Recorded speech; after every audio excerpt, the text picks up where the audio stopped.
Hi everyone, this is Sinan from Carinspected, and we just wanted to give you a few tips on things to look out for before jumping on and riding your bike for the spring, especially after storing it for a few months in colder weather where it snows. Usually the motorcycles are stored all winter long, and it really depends on where you store it. Some people store it at home, some people store it in a heated garage, and the storage methods and sequences vary from bike to bike, but we have a Honda CBR that we're going to be doing an overview on, but you can this also applies for other motorcycles like Kawasaki, Suzuki, even Harley Davidson. But yes, we understand that the Harley Davidson has a belt, not a chain,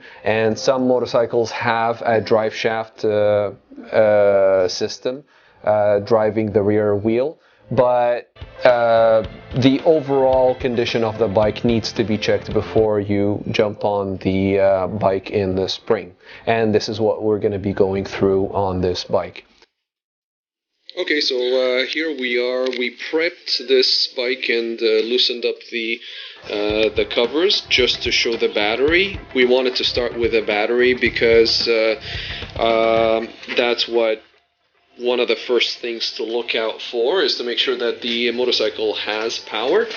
And the way to do so, different bikes have different locations for the batteries, but generally speaking, it is under the seat. You just want to look at the terminals and make sure that there is no corrosion on them and that the battery is held in place, because sometimes people when they store their bikes they would remove the battery altogether, so you got to make sure that that it's tied down in place and the terminals are corrosion free and they are fixed securely on each terminal. So if you happen to have a voltmeter or a multimeter, it would be nice to check the voltage on that battery, as we will show you in a second. Okay, so we have a battery tester here. You don't need a battery tester, you just need to take the voltage on the battery, and positive terminal or negative terminal is already connected, so we're just going to go into the positive terminal and we're going to read the voltage. This one is 12.6, which means that it's fully charged. A battery, or almost fully charged. This battery passes the test and it should be okay to power the motorcycle on its first crank. Okay, so the next thing to look for is the tension on the chain. If your motorcycle is driven via chain, then this is really important to look at. First, make sure that the attachment is solid and it's tight. The second thing is to see the slot or the play in the chain right around the middle mark. If it's more than an inch, then it would be something of concern. And another way would be just to pull on the chain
we're looking at the brake lines. We want to make sure that there are no leaks and that the bleeding nipples are sealed properly.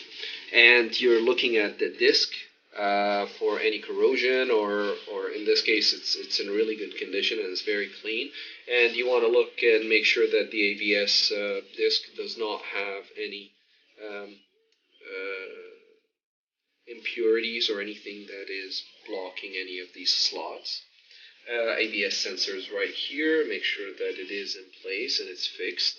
And the shield over the tire, if you have one, then just make sure that it is fixed. You don't want to be riding at 80, 100 kilometers an hour and find out that this thing is not fixed. It's going to cause a lot of noise and it might break off on you. Okay, and next thing, since we're in the front end of the bike, you want to just follow the brake lines and make sure that there are no leaks here. And check the condition of the radiator while you're in that area, and the condition of the shock assemblies here. Just make sure that there is no rust, there is no damage to the shock assemblies. Okay, so the next thing you want to do is you want to start the motorcycle and see if you have any warning lights. So we go ahead, turn on the ignition, and make sure that everything is okay. Start. And of course, before you start, you want to make sure you have enough fuel. And if you put in any fuel stabilizer, we recommend that you run through as much fuel as possible before refilling the tank. So we're going to start the bike. And it sounds normal. There are no strange noises, no misfires or anything. You want to try the indicators.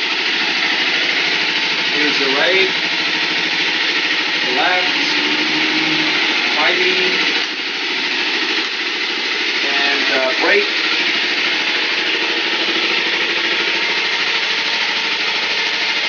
And then you want to start the rear brakes. Make sure that all of the lights are working.